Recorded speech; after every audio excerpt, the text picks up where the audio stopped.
Hello, once more to the Great Plains. Welcome to the Great Plains Welsh Heritage Centre winter presentation series I'm Robert Humphreys, the director and the Great Plains Welsh Heritage Centre, and I'm introducing today Anastasia Llewellyn, who is the president of the Ottawa Welsh Society and a PhD candidate at the University of Ottawa. And she is presenting today on the topic Saviour of the Language, the role and impact of the 1588 Welsh Bible. So welcome, Anastasia. Thank you for joining us. And I'll turn this over to you. Diolch yn fawr iawn, Robert. Thank you for the kind introduction. It's a tremendous pleasure to be here with you virtually today. What I'm presenting today is essentially the pared down contents of my 2018 master's thesis, which is starting to be a while ago, but with far less academic jargon and rather more snapshots from the whirlwind research trip I took across Wales in 2017, as well as from my time in Wales over the last year, where I was based at the Wales Governance Centre at Cardiff University. I'm going to rely on some notes to keep me on track because there are so many fun tangents I could go off on, and I don't want to keep you here all day. Oh, come on. There we go. I'd like to start by taking a moment to acknowledge that the land on which I live and work is the unceded, unsurrendered traditional territory of the Anishinaabe Algonquin Nation.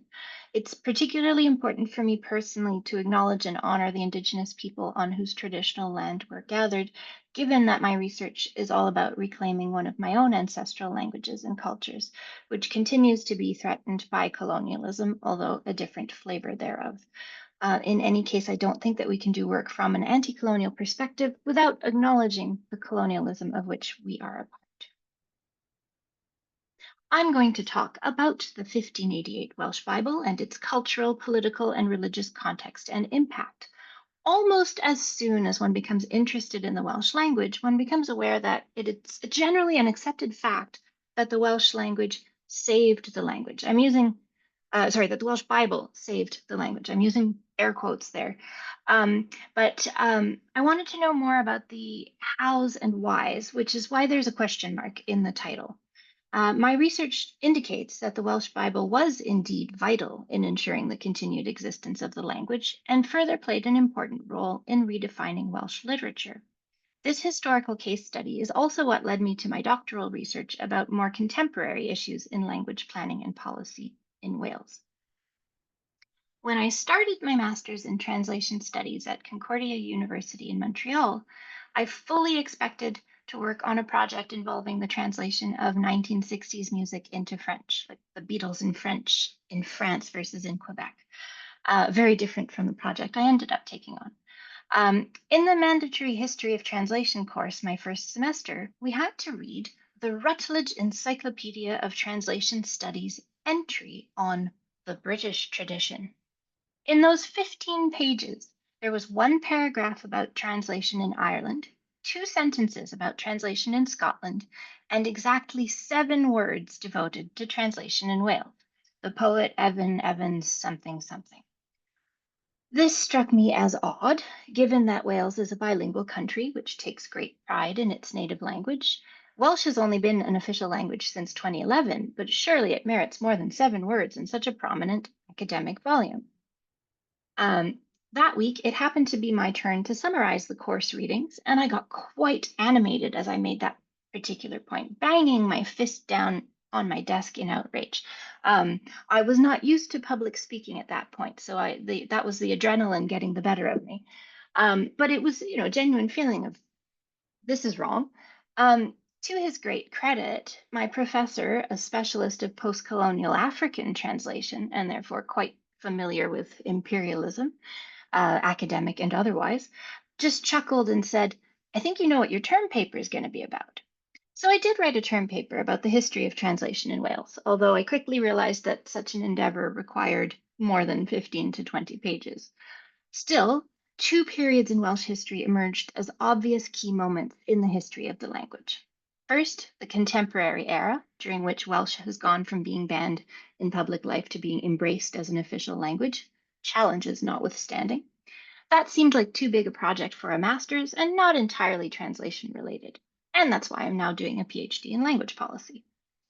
The other significant moment was clearly the publication of the Welsh Bible in 1588, which came, curiously, well before the first government sanctioned English Bible.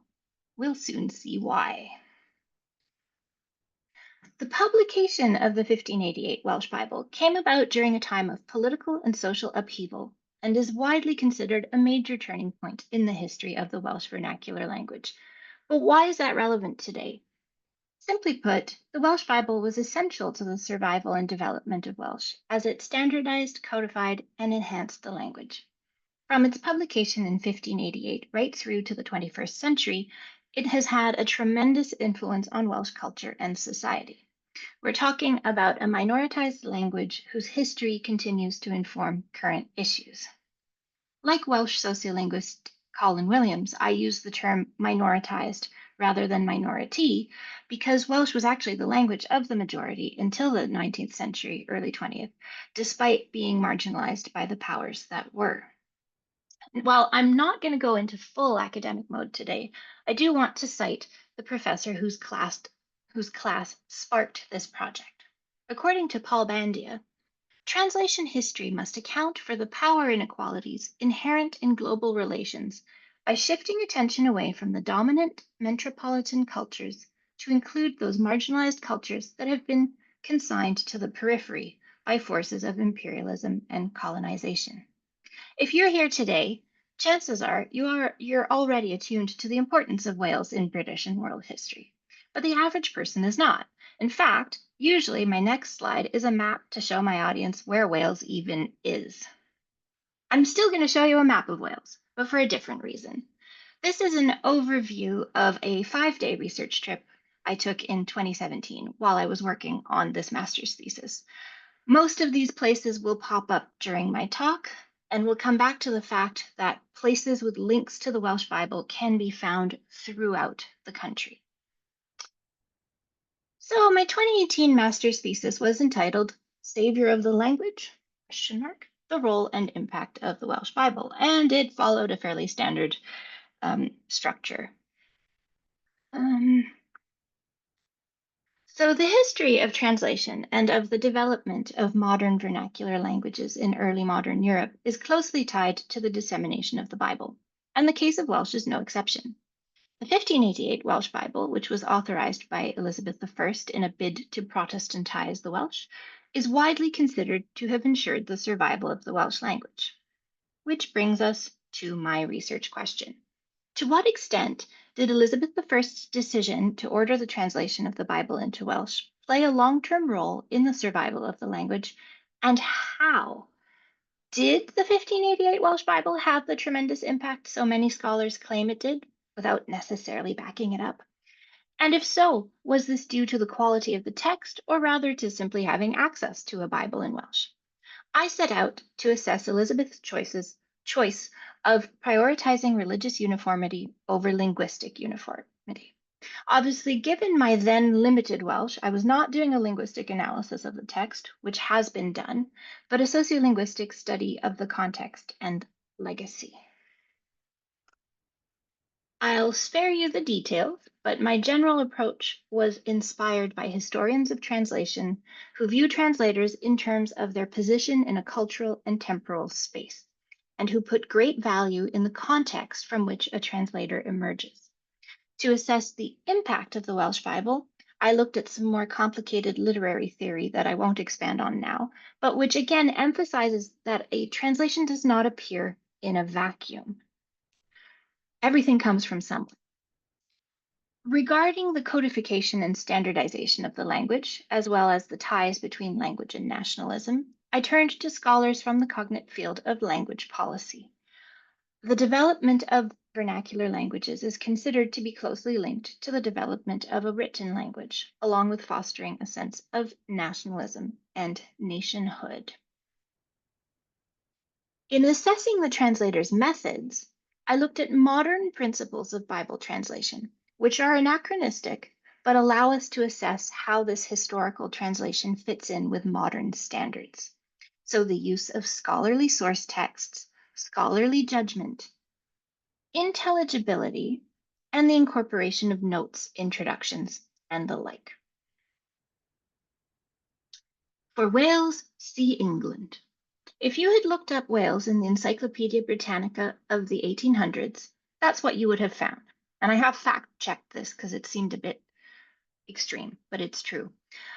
It's not dissimilar to those 7 words in the Translation Studies Encyclopedia. The erasure of the erasure of Wales is a trend that has been going on since Edward I's definitive conquest in 1282-83, bringing the territory under English rule. The Romans had brought with them Christianity, which the Welsh embraced, although they put their own spin on it. In those early days, the upper classes tended to assimilate to those in power, but at the time of the Reformation, most of the population remained unilingual Welsh speaking. The Welsh literary tradition was still alive in the early 16th century, as evidenced by the poets who emulated the ancient bards, but this literature would not have been accessible to the average Welsh person. Despite the primarily oral nature of the art, verse and prose, such as laws, were recorded and safeguarded in manuscripts, mostly from the middle of the 15th century onward, owing to the newfound availability of paper, one of my favorite technologies. The Reformation was the 16th century division of Western Christendom into Protestant and Catholic.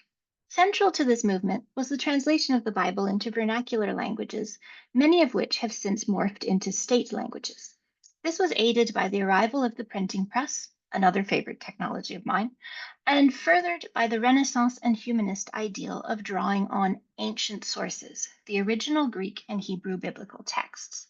An important aspect of humanism was this return to classical learning, along with rendering the Word of God accessible to the masses. A key figure of the Reformation and a scholarly hero of mine is Dutch scholar Desiderius Erasmus, who advocated strongly for the availability of the Bible in vernacular tongues and was responsible for the first printing of the Greek New Testament. Of course, no discussion of the Reformation would be complete without a mention of Martin Luther and his 1534 German Bible, which set the literary standard for his language and set the tone for further vernacular translations into other languages. Several English Bibles were produced, though none of them state sanctioned.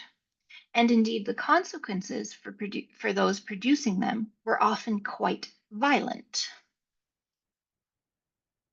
The Welsh were reportedly happy when Henry VII, or Henry Tudor, came to power in 1485 because they hoped the Tudors' Welsh origins would secure them better treatment. That's not quite what happened. In the 16th century, Wales was essentially assimilated into the English political entity by Henry VIII's so-called Acts of Union, which banned the Welsh language from public life and administrative affairs. Henry VIII was also responsible for the Church of England's break from Rome because he wanted to divorce Catherine of Aragon. Up until then, the Welsh had been sort of almost kind of Roman Catholic. Further changes in religious life were implemented under Edward VI's rule. Most crucially, the second of 2 Acts of Uniformity decreed that all public worship was to be performed in English rather than in the traditional Latin, using the Book of Common Prayer. Mary's Catholic regime left Wales religiously and politically divided. When Elizabeth I took over, she wanted to perpetuate the Anglican faith in Wales, and this is what led to her allowing the translation of the Bible into Welsh, and critically, its use in churches in Wales, thus allowing the continued daily use of the Welsh language. Before the Act for the Translating of the Bible and the Divine Service into the Welsh tongue was passed in 1563, several prominent educated Welshmen had advocated and lobbied for it. These men espoused Reformation and humanistic ideology as a means of securing the salvation of their fellow countrymen. Now, Elizabeth had the choice of banning the Welsh language outright, but the Welsh were getting pretty unhappy having to attend church services in English, which few understood. Most hadn't understood the Latin to which they'd previously been subjected in church, but at least that had been familiar. So Elizabeth basically had the choice of doubling down on linguistic uniformity or allowing some Welsh in order to prioritize religious uniformity. and she chose the latter. Elizabeth's documented attention to the use of the prayer book means that a Welsh version would not have been authorized without her own approval, and it's extremely politically significant that a Welsh Bible was authorized at a time when Welsh was banned from public use altogether, and also when an English Bible had not been authorized yet either. So there's some really interesting dynamics there. The 1588 Welsh Bible is commonly known as the Morgan Bible, but William Morgan built on the substantial work of William Salisbury. Interestingly, both men and most of the other men who helped them were from North Wales. Even today, as most oh dear, there we go. Sorry. Even today, as most of you will know, there is some division between the North and the South, although not as marked as there would have been at a time when the language was in danger of fractioning into disparate dialects. Relatively little is known about the men themselves, and what information does exist is sometimes contradictory. There's danger in looking only at sources produced in Wales or by Welsh scholars who sometimes overtly extol the virtues of their homeland and put a definite nationalistic spin on their presentation of the facts. On the other hand, it can be just as dangerous to rely solely on standard traditional sources produced by the hegemonic culture. For example, when it comes to Wales, prejudice remains rampant in much of the scholarship produced in England. Insidious, subtle. Fact is, there's a lot of inadvertent bias one way or another. All of which is to say that there are few verifiable facts about the translators. Here's some of what we do know. William Salisbury was born in North Wales around 1520 of English yeoman stock, but from a family that had been in Wales for several generations and had long supported the Welsh bards. The Salisburys were members of the lower gentry. Like most Welshmen who attended university, Salisbury went to Oxford, where he did not take a degree, but where he did become highly enthusiastic about Protestant values. He was a layman and a Protestant humanist. Before becoming a Bible translator, Salisbury was an outspoken advocate for the translation of the Bible into Welsh.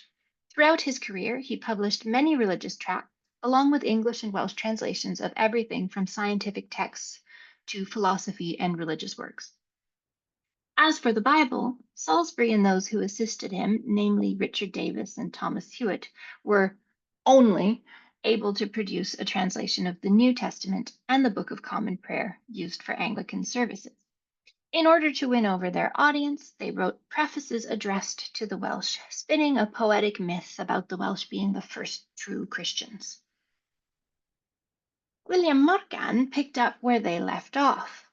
Born of Welsh noble stock in 1545, Morgan was also from North Wales. You see his childhood home in Penmachno right there, although in his days it would have been a single story rather than two. Still, right on one of the most important drovers' roads in 16th century Wales, this was the abode of a fairly wealthy tenant farmer. Today it can be accessed via a rather precarious dirt road. Times change. Morgan was also familiar with the bardic tradition, having likely been educated by the tutor and at the local school in Gwydir, where he grew up. Although most Welshmen went to Oxford, as I mentioned, Morgan went to St. John's College, Cambridge, another hotbed of Reformation doctrine, where he was enrolled for nearly 20 years and took several degrees, becoming ordained as a clergyman as well. Makes me feel a little bit better about how long my studies are taking me. Morgan pleaded for the provision of a Welsh Bible in order to save Welsh souls. As translator, he revised Salisbury's work and produced his own Old Testament. Now, the methods of these two translators can be compared and contrasted. Salisbury, as we have seen, was quite a prolific publisher, whereas Morgan focused on the Bible alone. Salisbury collaborated closely with learned clergymen on his translation. Morgan got a lot of help from several prominent Welshmen, some of whom lent him books, which was a really big deal in those days. But he was also plagued by difficult relations with his parishioners and local noblemen throughout his career. I read that even his wife sued him at one point. Sorry, honey, I'm busy saving the Welsh language. Pick your own wallpaper. So the stereotype of the scholar holed away in his office, ignoring the practical issues surrounding him. I've been guilty of that at times too. Both translators turned to Greek, Hebrew, Latin, and English Bibles as source texts. It is thought that they might also have consulted French versions. Where they particularly differ was that Salisbury had a real tendency towards Latinization because he was prioritizing his version of elevating the Welsh language on an intellectual level, trying to bring it prestige, whereas Morgan returned to the bardic roots, even using some archaic turns of phrase, but really trying to preserve the history of the language. He also, and this is key, prioritized ease of understanding and showcasing the Welsh language's natural beauty in an intelligible, practical way. Salisbury did not write much about the translation in the Bible itself, but he did produce several other works which include writing about translation. Morgan included a Latin preface for the Queen's benefit. Nothing helpful from a linguistic point of view, just trying to curry favor with the Queen at a time when Bible translation could land you in hot water, or more literally flames, if you weren't careful. In 1620, 32 years after the publication of Morgan's edition, Bishop Richard Parry and Dr. John Davis issued a revised edition, which is still commonly referred to as the Morgan Bible rather than their own distinct work. That's the one that continued to be reprinted and used throughout the years, and they deserve more credit than they typically get. The 1588 Welsh Bible had been printed in London. Although supervised by Morgan himself, the English-speaking printers made a lot of typos, which Parry and Davis endeavored to fix, among other things. In 1988, for the 400th anniversary of the Morgan Bible, an interdenominational committee produced a modern Welsh translation. Years of work, all the churches purchased copies, but it's believed that the vast majority still favor the Morgan Bible. More recently, Bible.net is a new translation adapted into modern colloquial Welsh as opposed to literary Welsh. The impact of the translation was widespread and long lasting, but it didn't take off right away. Initial reception was very positive. The bards lauded Salisbury and Morgan for their work, but although a Bible was supposed to be placed in each parish in Wales, the cost was prohibitive and it took a really long time to implement. A Bible had been ordered, but no provision had been made to pay for the printing and distribution of actual copies. And of course, at this point, most people were illiterate anyway, so it was only the priests who could access the Bible, and many of them were poorly educated, although this was beginning to change. Basically, the reviews were good, but nobody actually read the book. Stay tuned, and I will tell you the story of how I came to take this picture of the statue of William Morgan at Cardiff City Hall.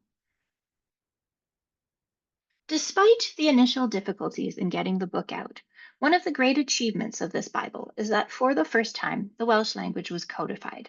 Having a written record of Welsh that was distributed throughout the land, even if it was sparingly at first, meant that standardization was now possible.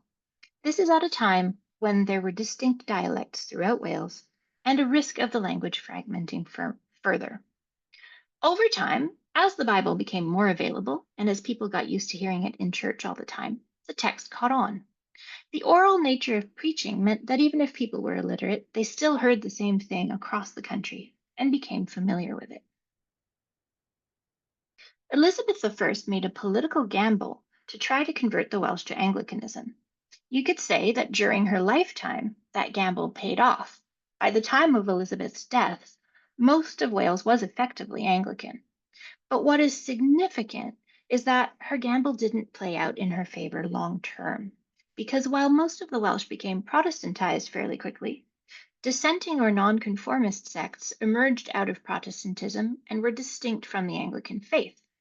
And nonconformism came to be closely associated with Welshness. This is the part where I resist the urge to go on a tangent about the Newport Rising and the Rebecca riots. I don't need to tell this crowd that if you go to Wales now, you will see Baptist chapels and Methodist chapels and so on everywhere, sprinkled throughout the country. The two pictured here are actually across the street from each other in Llanrhaeadr y Machnant, the village where Morgan did most of the translation work. What's crucial in terms of the Welsh language is that all these denominations put great stock in careful study of the Bible and in the humanist value of allowing individuals access to the Word of God, specifically in the form of the Morgan Bible. But it was only in the 18th century that the Welsh Bible's influence really began to take hold across the whole country. In 1731, a preacher by the name of Griffith Jones established circulating schools which traveled around Wales teaching people to read. Of course, in those days, there was only one book available at a low enough cost to use, and that was, any guesses? The Morgan Bible. And even then, there had been quite the struggle to make it accessible. You may know the story of Mary Jones, whose trek to buy a Welsh Bible from Thomas Charles in 1800 was a catalyst for the foundation of the British and Foreign Bible Society. All 3,500 of the circulating schools used the Welsh Bible as sole textbook. People would already have been familiar with the words, which would have helped, but now they were really getting to know it.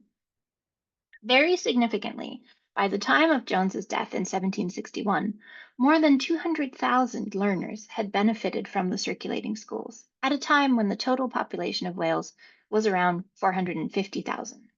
Essentially, nearly half the Welsh were literate. Before we get carried away in our Welsh patriotism, let's remember that this would only have been functional literacy. There's no way of quantifying that, and this is another case where one might question the biases of some of the sources. But it's significant that they had all been taught to read using the Welsh Bible, and that this was before the Industrial Revolution.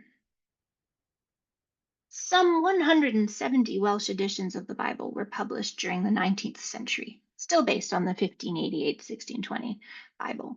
This widespread exposure to the words of the Morgan Bible, of course, means that it necessarily had a tremendous influence on language and literature in Wales. The fact that religion remains the only public sphere in which the use of the Welsh language was authorized accounts to a great extent for the close ties between religion and print culture, since the main justification for the use of Welsh in the public sphere was the propagation of Christian principles. That's the loophole. The Morgan Bible remained at the center of the literary system well into the 20th century, its language influencing even non religious authors. One might even say it redefined literature in Wales. Highly significant in my view is also that its impact has gone beyond the Welsh language, even affecting English language Welsh literature. In particular, the example of Welsh authors who are monolingual Anglophones, but who write using turns of phrase that are word for word translations of Welsh biblical phrases, and not ones that are the same in English. So, really distinctly Welsh expressions that have made it into the national consciousness, even crossing the language barrier. That really shows the depth of its influences. One of my professors insists that no slide should contain more than 15 words, a rule I've already broken a couple of times. But the point of this one is specifically to illustrate how much ink has been spilled on this subject. The legacy of the Morgan Bible was huge in terms of developing and solidifying the language, in terms of its impact on religion and culture, national identity, and of course, language standardization. Here you see the translator's monument at St. Asaph Cathedral, where Morgan spent the last few years of his life as bishop, as well as the sign for the translator's chapel in that same cathedral. There's now even a translator's cafe, but it's always closed when I'm there. Ultimately, the extent to which the Morgan Bible exerted its influence on the Welsh language and its literature is eclipsed by the undeniable place it occupies in the fabric of the nation. Distinct from any measurable impact, the mythology surrounding the Welsh Bible took on a life of its own. Basically, the importance ascribed to the Welsh Bible is as significant as its actual linguistic impact. The Morgan Bible has come to be seen as a symbol of the survival and strength of the Welsh language, permeating the nation's psyche. My master's thesis highlighted the importance of translation as a tool for preserving a language. All in all, it's safe to say, as Isaac Thomas does, that the Wales of the last 4 centuries would have been a very different Wales without William Morgan's Bible. And I would conclude from my research that this influence came about as the result of both the perceived quality of the translation and the essential fact that it was allowed to be used in such a widespread, uniform fashion. Welsh remained the language of the majority of the population until the Industrial Revolution, which brought an influx of immigrants to Wales. The population became anglicised, but the language had been so valued up until then that institutions had been put in place to fight for the continued survival of the language.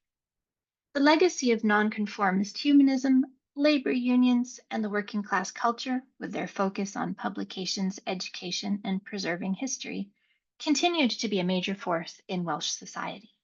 By then, the Welsh language had also come to be associated with the social constructs of identity, nationhood, and culture. While only about a fifth of the population is fluent in Welsh today, even monoglot English speaking Welsh people consider the Welsh language to be part of their identity, not to mention those of us on this side of the Atlantic and elsewhere. The Welsh government has stated that the Welsh language is an essential and enduring component in the history, culture, and social fabric of our nation. We must respect that inheritance and work to ensure that it is not lost for future generations, just as Salisbury and Morgan did. Okay, I'm going to take a breather for a second. Moving on from the academic stuff, I want to draw on my whirlwind research trip to show you how striking it is, just how pervasive the idea of the importance of the 1588 Bible is throughout Wales. References to Morgan and his Bible pop up in unexpected places. So let's follow that 2017 road trip. After a stop at the Newport Passport Office and the Asda Cafe across the street, two of the few landmarks we visited which had nothing to do with the Welsh Bible, we headed towards Cardiff. We visited St. Fagan's Museum just outside Cardiff, where, when we mentioned that we were interested in the Welsh language, without saying anything about my research, the young man demonstrating traditional ironmongering began waxing poetic about the influence of the 1588 Bible on speakers today.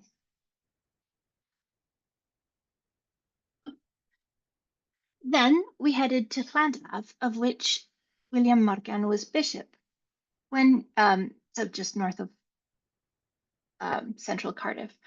When we said we'd come all the way from Canada and that I was studying Morgan and the Bible, they kindly let us into the cathedral despite the fact that it was about to close for the night.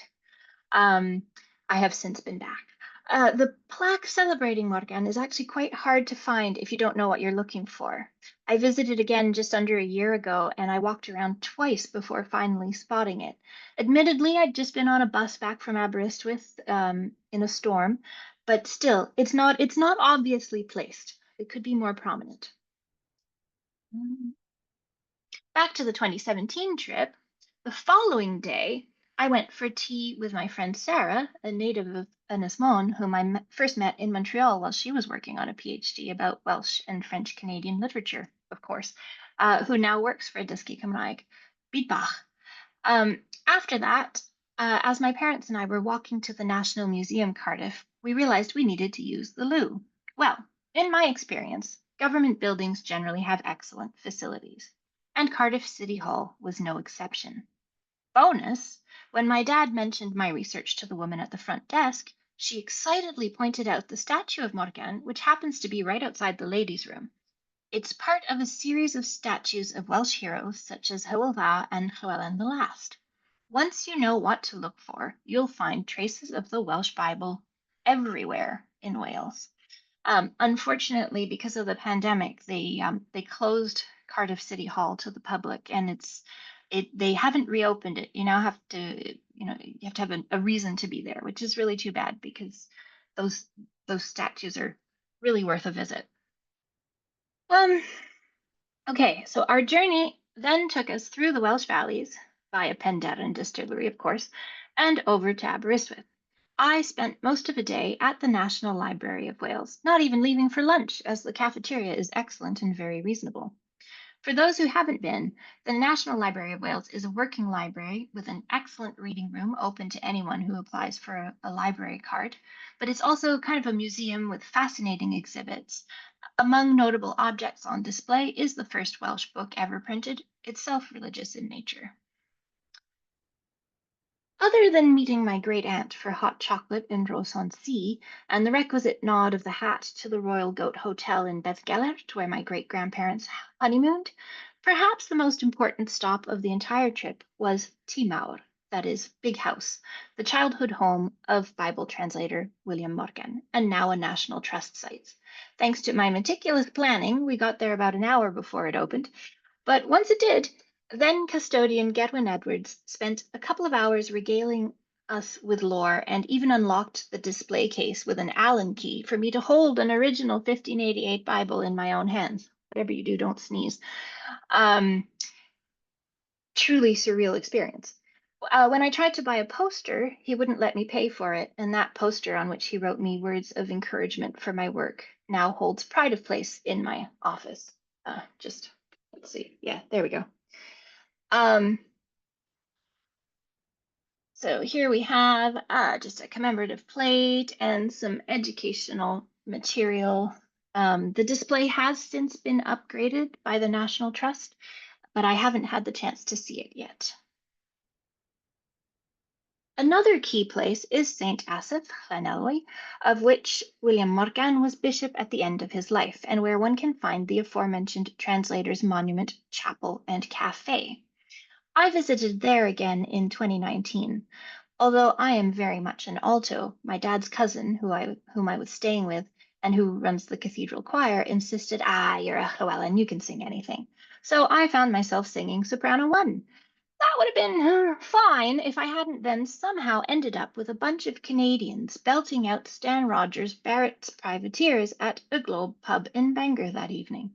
For those who don't know, Canadians, especially those of us who've spent any time on the East Coast, are incapable of not joining in when that song starts up.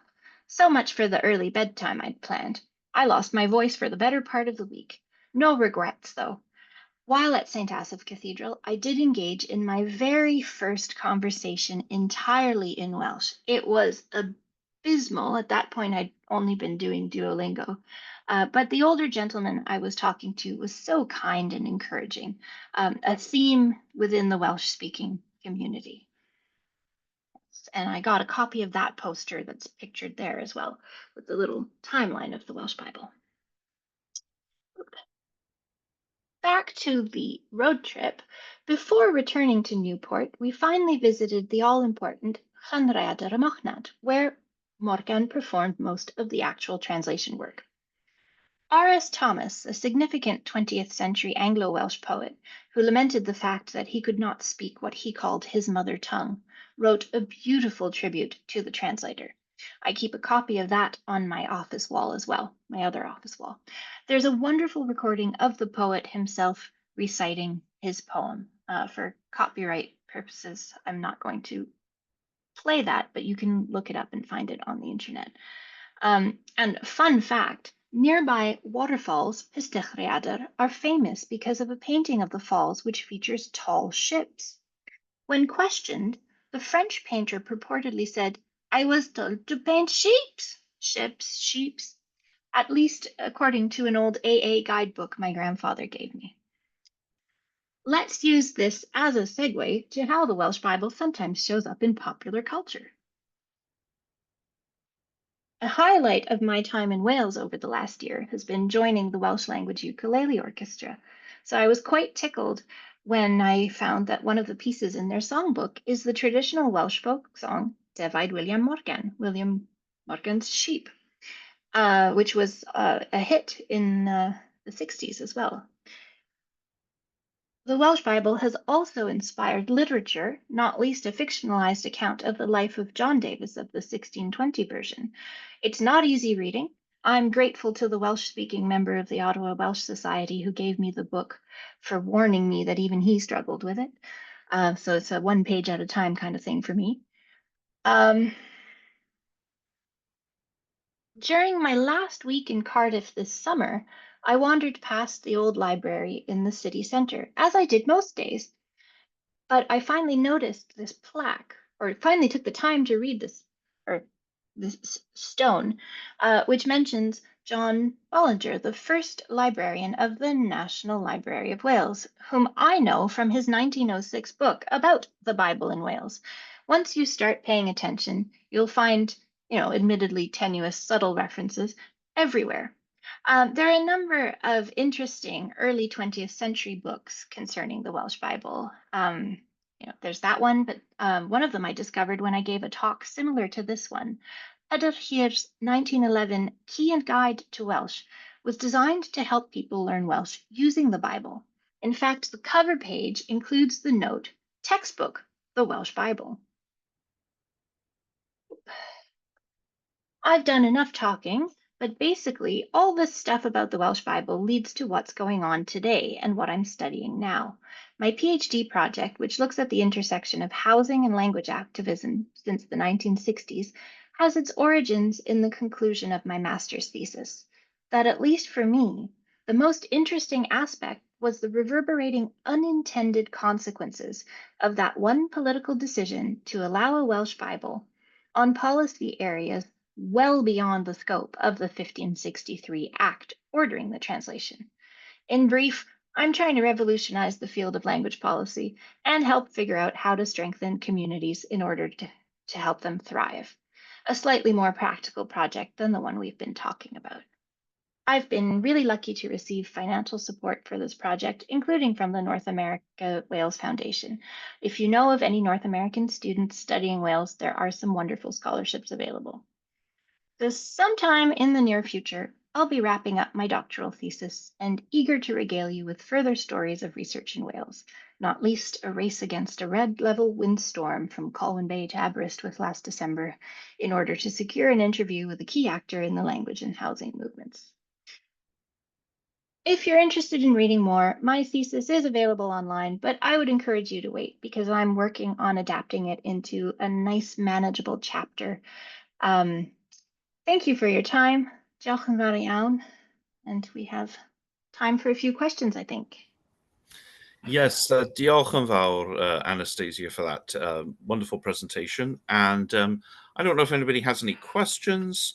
I think probably the best way to do this is just if you wanted to put them in the chat, and I can relate them to our speaker. So far, we have comments. As a fellow, Dan Holiday says, as a fellow PhD candidate, I send you lots of good energies. Diolch yn fawr iawn i chi. Likewise. Juliet says, very interesting. You answered many questions I've wondered about. Just to continue the conversation here, just from my experience with the studying Welsh people in North America, and overseeing the archives that we have and the museum that we have in Nebraska, where we gather materials from Welsh people across the continent. I don't think you can overstate, sorry, the importance of the William Morgan Bible to Welsh people and Welsh-speaking people over the last few centuries. And one of the things we have is we have a lot of Bibles, and they're all variations of the William Morgan translation. Some of them are very elaborate, big, family Bibles. Some of them are very small, pocket Bibles. But that was one of the few items that people brought with them when they immigrated, was the Welsh Bible, and was the William Morgan Bible. The oldest Bible that we have and one of the oldest items in our collections at the museum is an edition from 1717. Like all Welsh books at that time, mostly Bibles, mostly religious books, it was printed in London because at that time the printing was not permitted in Wales. And it was published by an organization called the Society for Promoting Christian Knowledge, which was a very influential Anglican mission organization.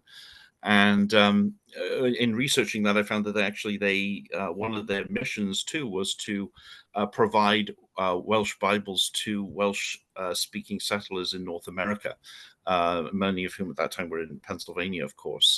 So there's a continuation of this story across the Atlantic, so thank you again, Anastasia, for sharing the history of what was, of course, what remains one of the most influential and important books in Welsh history.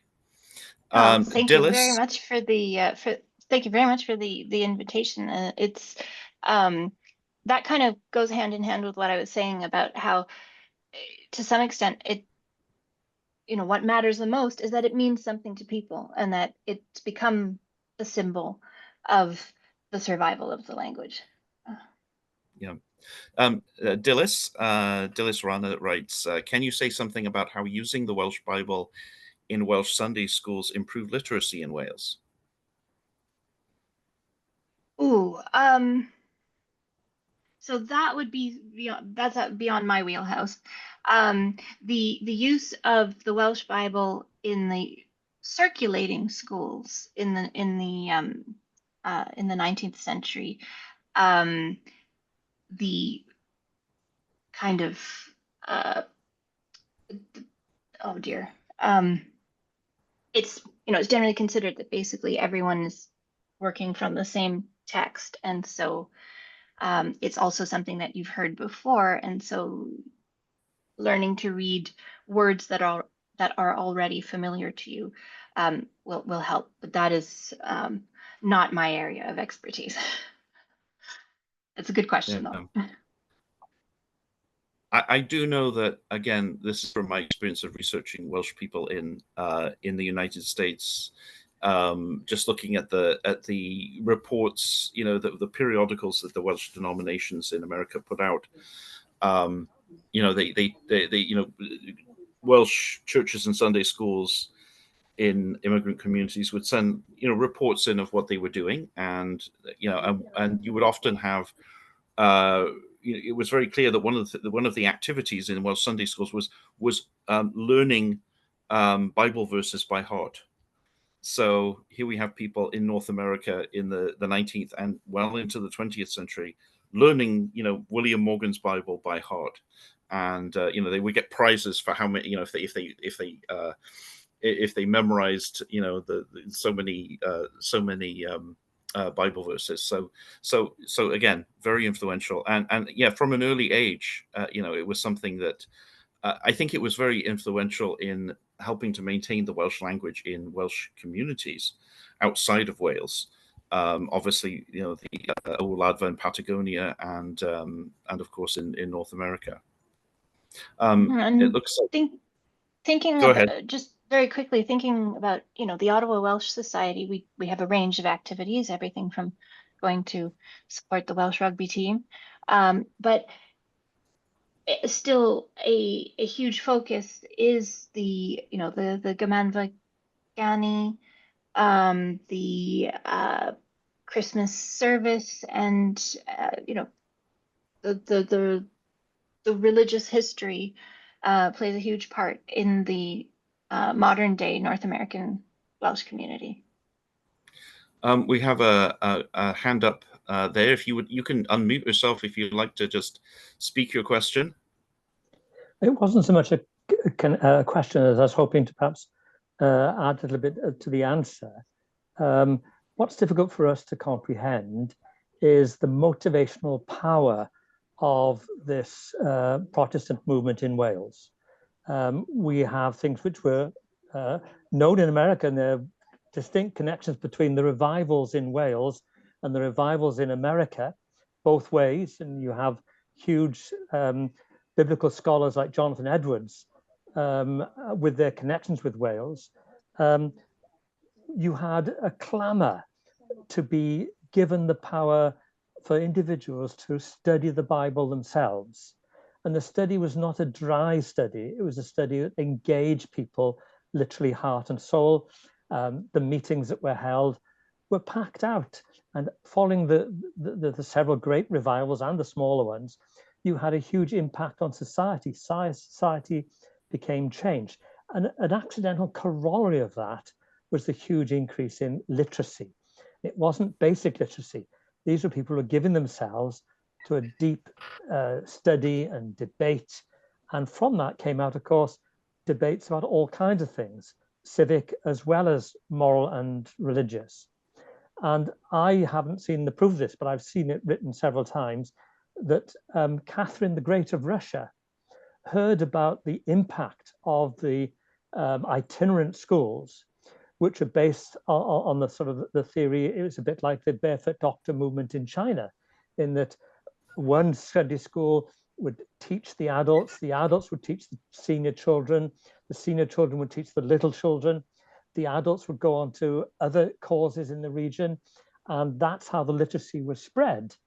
And then there were local Sunday schools, and then they would come together in sessions, greater session as they're called, Sunday school meetings. And you mentioned the tradition of the rewards for being highly literate and well read. Well, that carried on as far as my childhood in the 60s, when I still got the certificates I was given for my proficiency in scriptures at that time. Of course, Wales has now undergone one of the fastest and greatest declines in Christian religion in the Western world, and that tradition has almost entirely ceased. I was going to I'll put it into the chat anyway. This translation of the Bible has actually had a worldwide impact through the influence of Welsh hymnologists, like the great William Williams, who was a polymath and self-taught, but not only published the many hymns like Cwm Rhondda, Guide Me, O Thy Great Jehovah, the translations of which are sung around the world, not just in English and Welsh, but in many languages. So we find that we have visits occasionally from missionaries from Korea, from Khazia Hills in India, who come to us having learnt our hymns in their own language.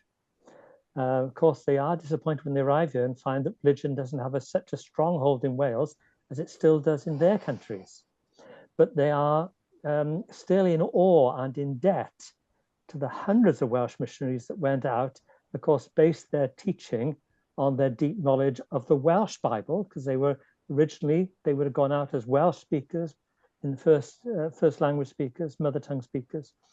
And interestingly also, many of these, unlike the English empire that was sending them there, opening the way up for them to go there, they respected the indigenous languages. So you have people like John Brain devising or helping devise the alphabet for the Sioux people, or Cherokee, sorry, languages, and helping translate the scriptures. And you have the same thing in the Pacific Islands and also in India. And this is a common feature of the Welsh language perspective. And having had the language, the Bible in their own language, the Welsh missionaries were determined the first thing they should do is ensure that these peoples they're going to had the Bible in their language as well. And that influence still carries on, I think. Well, thank you for your comments, Mark. There's so much to unpack in all of that. I only briefly alluded to the importance of print culture in Wales in the 19th century and even into the 20th century, because there continues to be an important segment of Welsh-speaking society that engages in serious intellectual debate in print. And it, initially, the loophole to be allowed to do that was that it was of religious nature. So of course, the religious aspect was hugely important, and that's not the case to anywhere near the same extent nowadays. But there's also the very interesting question of the Welsh as colonized and colonizers, which is a fascinating conundrum as well. So yeah, but there we go. Yeah, those were some excellent points, Mark, and yes, again, I'll jump in with my own experiences here of researching the Welsh in the United States, and there was a lot of missionary activity that took place, that was supported by Welsh settlers in the United States, and some of them were sending people from their own communities to participate in the for instance the missions in India and in the Khasir Hills and so forth. So there's this strong, these traditions have really spread, you know, as you said, around the world, and far beyond the borders of Wales. And despite having these roots, these deep roots in that tradition of the Reformation in Wales. Dan I Holland. actually, oh, sorry, no, just jumping in. I actually got a direct question from Mary about when I visited the Morgan cottage way down in a secluded valley in Snowdonia. I was floored at how hard it was to find the way. Fair play, that was decades ago. Has that improved or not? You do have to really believe that it's there. I would say, you know, there is signage now, but it is a there are two routes to get there, and they are, yeah, you if you're driving an SUV, you might not feel safe because of the width or lack thereof. But it is well, again, I haven't been since they've done or not renovation, but restoration and the new information um, um, well, like the museum part. I suspect that it is better than it was.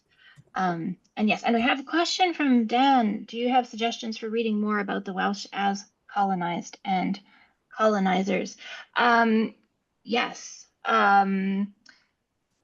Several, well, I've done a lot more reading about that since the Bible Project, because, well, for my PhD work, the first thing that comes to mind would be there's a book called Post-Colonial Wales, which, well, debates whether Wales is post-colonial.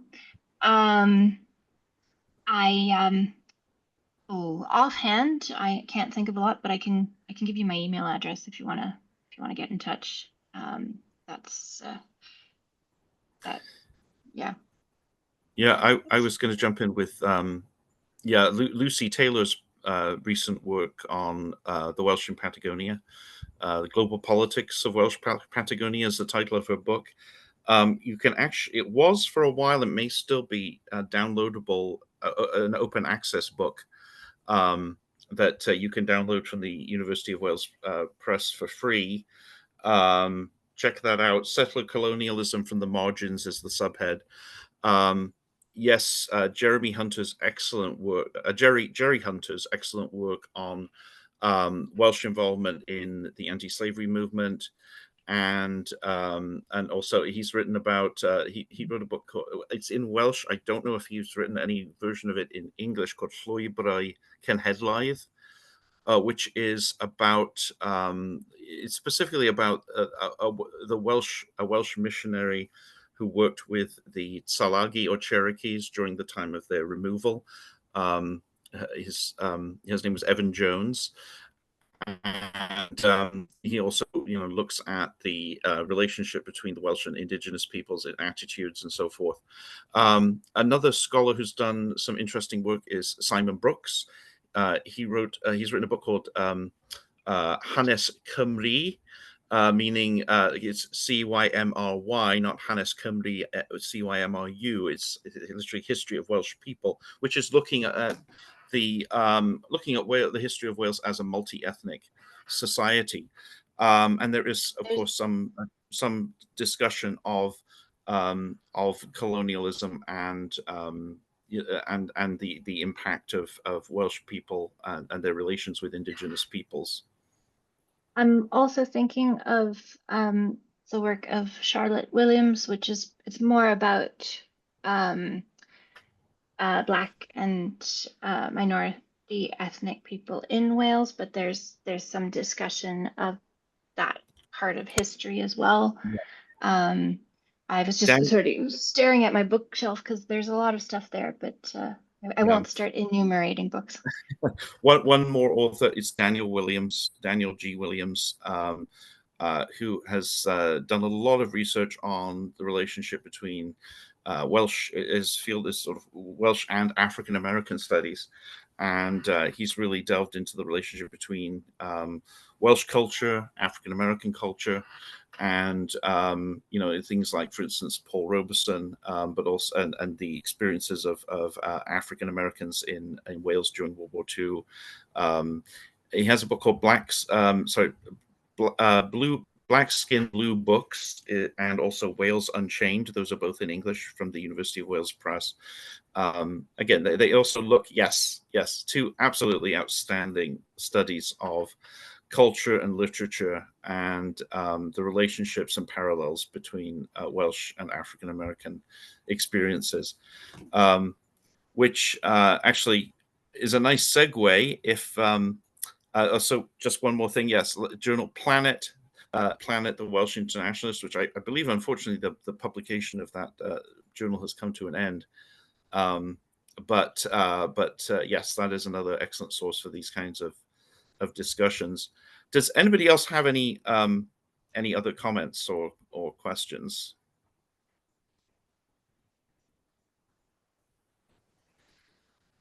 Anastasia, did you have any other closing remarks?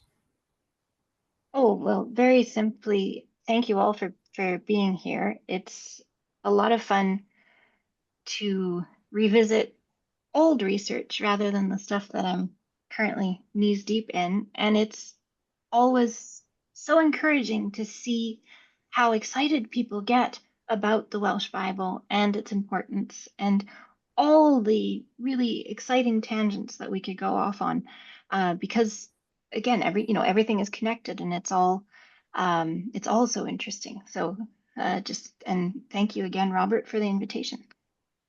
Well, it's been a pleasure.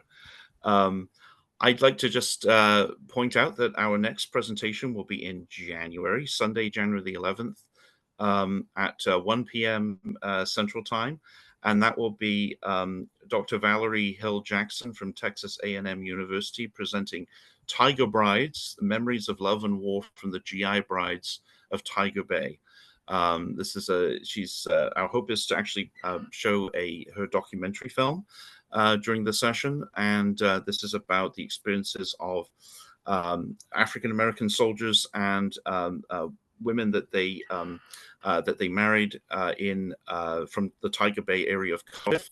And it was shown this summer at the NASU conference, the North American Association for the Study of Welsh Culture and History, in Rio Grande, Ohio. And I'd highly recommend, if you have the opportunity, to see this film and learn about these remarkable stories that you join us. And again, so thank you all for joining. It's been a pleasure to hear from you again, Anastasia, and look forward to the more presentations of your scholarship in the future. So, diolch yn fawr. And if you'd like to catch this again, you are welcome to view it on our YouTube channel. Please consider becoming a member of the Great Plains Welsh Heritage Centre. You can go to our website, greatplainswelsh.org, to become a member, to get our newsletter, to donate to us if you feel so moved. Diolch yn fawr, and see you next year. Diolch. Hwyl.